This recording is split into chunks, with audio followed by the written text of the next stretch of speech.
7 सितंबर से देश में गणेश उत्सव का पर्व प्रारंभ हो चुका है।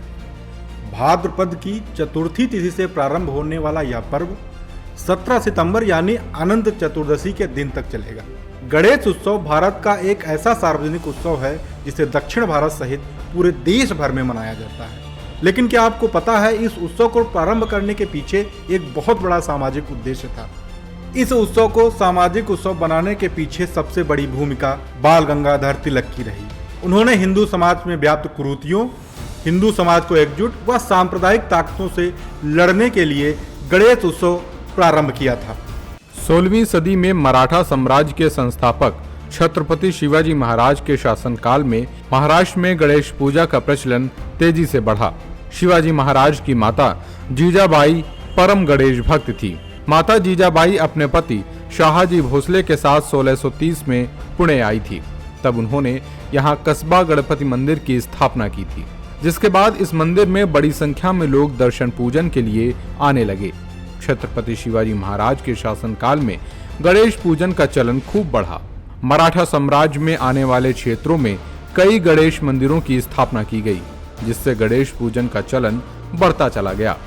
18वीं सदी में महाराष्ट्र व उसके आसपास के इलाकों में पेशवाओं का शासन था। पेशवा बालाजी बाजीराव, जिन्हें नाना साहेब के नाम से भी जाना जाता है, वो भी भगवान गणेश के अनन्य भक्त थे। उन्होंने गणेश पूजन को बहुत ही महत्व दिया। पेशवा बालाजी बाजीराव अपने शासनकाल में पुणे में कस्बा गणपति मंदिर सहित छत्रपति शिवाजी महाराज के शासनकाल में बने प्रमुख गणेश मंदिरों में गणेश चतुर्थी के दिन विशेष अनुष्ठान का आयोजन करवाते थे। साथ ही पेशवाओं के निवास शनिवार वाड़ा किला में प्रतिवर्ष गणेश पूजन उत्सव मनाया जाता था। बाद में धीरे धीरे यह परंपरा पूरे राजसी परिवारों के बीच फैलने लगी। हालांकि फिर भी उस समय गणेश उत्सव सार्वजनिक रूप से समाज के कुछ ही परिवार व वर्गों के भीतर मनाया जाता था, जिसके आम लोगों के बीच पहुंचने का इतिहास काफी दिलचस्प है। 1892 तक गणेश उत्सव सिर्फ शाही परिवारों और मंदिरों तक ही सीमित था। लेकिन गणेश उत्सव सार्वजनिक उत्सव तब बना जब अगस्त 1893 में मुंबई के पायधोनी हनुमान मंदिर में सांप्रदायिक ताकतों द्वारा हमला कर दिया गया। दरअसल 1893 में मंदिर में बैठकर कुछ लोग भजन कीर्तन कर रहे थे, जिसका सांप्रदायिक ताकतों ने विरोध किया, जिसके बाद में मुंबई में दंगे शुरू हो गए।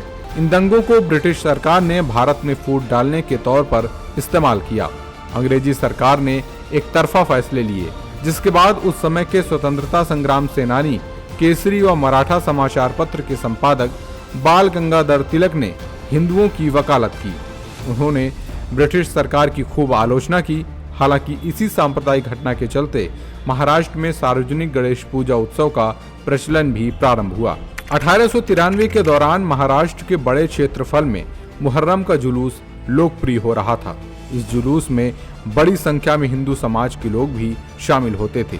लेकिन पायधोनी हनुमान मंदिर की घटना पर मुस्लिमों के व्यवहार को देखते हुए बाल गंगाधर तिलक ने हिंदू समाज को एकजुट करने के लिए गणेश उत्सव को माध्यम बनाया। वो जानते थे भगवान गणेश महाराष्ट्र ही नहीं, पूरे देश में सर्वमान देवता हैं। तिलक जी ने गणेश उत्सव को बढ़ावा देने के लिए सार्वजनिक उत्सव के रूप में मनाने का प्रारंभ करने का लोगों से आह्वान किया। दरअसल पायधोनी हनुमान मंदिर की घटना से एक साल पहले ही 1892 में पहला सार्वजनिक गणेश चतुर्थी उत्सव मनाया गया था।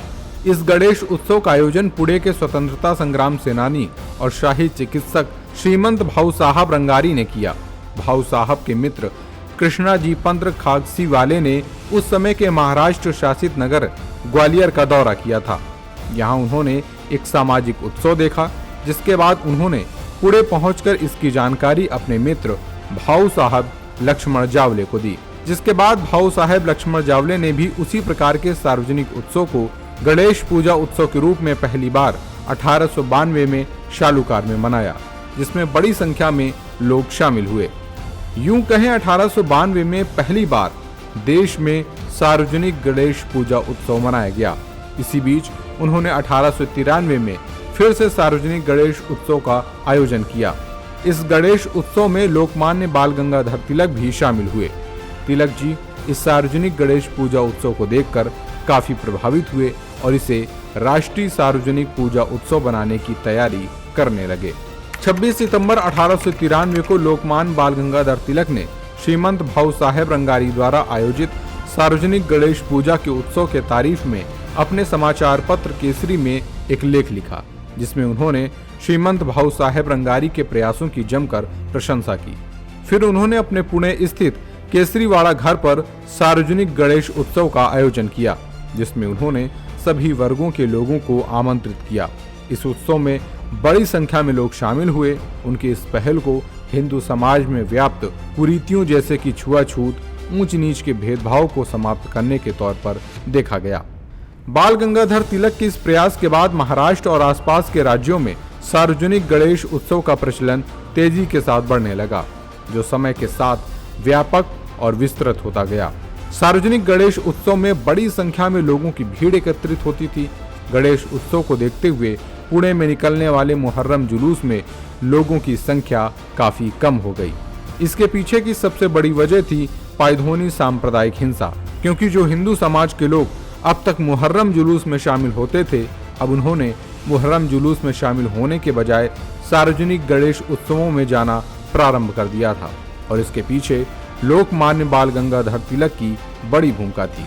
इसी बीच ब्रिटिश हुकूमत के खिलाफ भारत में विरोध बढ़ता जा रहा था, जिसको देखते हुए अंग्रेजों ने राजद्रोह रोकथाम बैठक अधिनियम 1907 कानून बनाया। इस कानून के तहत देश में राजनीतिक सभाओं पर प्रतिबंध लगाने का अधिकार ब्रिटिश हुकूमत के पास आ गया और देश में राजनीतिक सभाओं पर प्रतिबंध लगाए जाने लगा। राजनीतिक सभाओं पर रोक लगने के चलते 1907 के दौरान सार्वजनिक गणेश पूजा पंडाल स्वतंत्रता संग्राम सेनानियों का प्रमुख अड्डा बन गए थे। इन पंडालों में क्रांतिकारियों के बीच उत्साह भरने के लिए राष्ट्रवादी गीतों को बजाया जाता था, जिससे लोगों के बीच फिरंगी हुकूमत के खिलाफ माहौल तैयार किया जा सके।